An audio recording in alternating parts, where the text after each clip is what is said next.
Hi guys, I'm very excited to share with you today a stunning technique for making raglan and shoulder increases. This method is very simple and will undoubtedly add a unique touch to your knitted project. So although it's very simple to make, I would still recommend you put a marker to just identify the middle of your shoulder or raglan.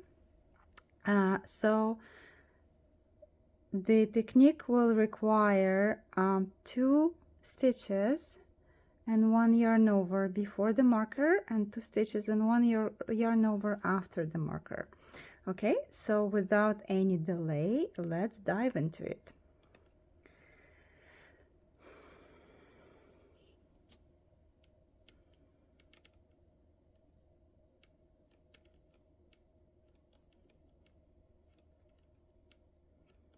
As you can see, I've already started it, but it doesn't really change anything if whether you're here or here. So the steps you're going to take remain consistent throughout the process of making increases across along the shoulder or raglan line.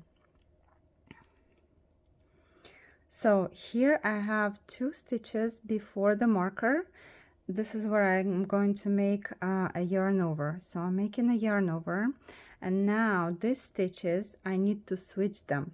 Okay, so I need to place this stitch first.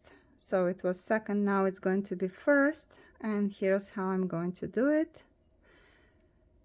I grab the first one and then the second stitch and place it on my left needle. Now I have them switched, and now I simply knit them one by one, and that's the tricky part. So 1 and 2. I slip the marker, and now I have 2 stitches after the marker, and to keep the symmetry I would need this stitch to be placed in front of the second stitch, and that's how I'm going to do it. So I'm going to actually first place them on the right needle and then pick up the first stitch, let go of the second stitch, and to put it back on the needle, and I'm going to knit it. And now I'm going to simply make a yarn over and continue to knit. If you are knitting in turn rows, the second row will be simply purl stitches. So where you made yarn overs are going to be, you're gonna knit purl stitches. And if you knit in the round, the second row will be just knit stitches without making any decreases or increases or yarn overs. Okay,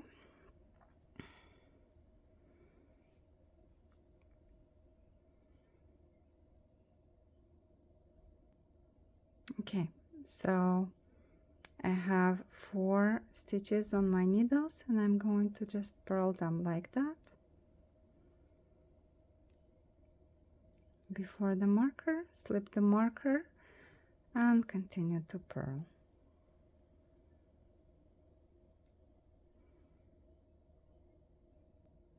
Since this beauty only requires 2 rows to complete, you simply repeat the first row.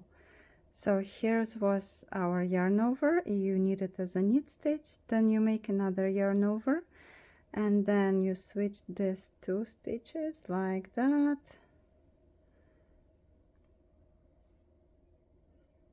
Just make sure not to pull on those stitches because you're gonna lose them, and we'll have to redo the row that was under it.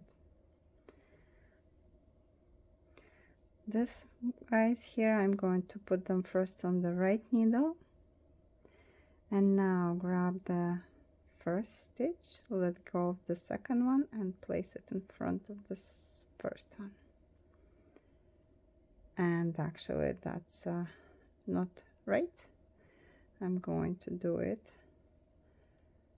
So the first one needs to be placed on top of the second one. So I'm going to do it like that. Grab the first one. The second one goes behind. And then I knit them. And the yarn over. And I continue to knit. So please remember that when you knit this 2 stitches, the first stitch before the marker goes on top of this stitch, and then after the marker, after the marker goes on top of the second stitch. Okay, well, that is it. Thank you for watching.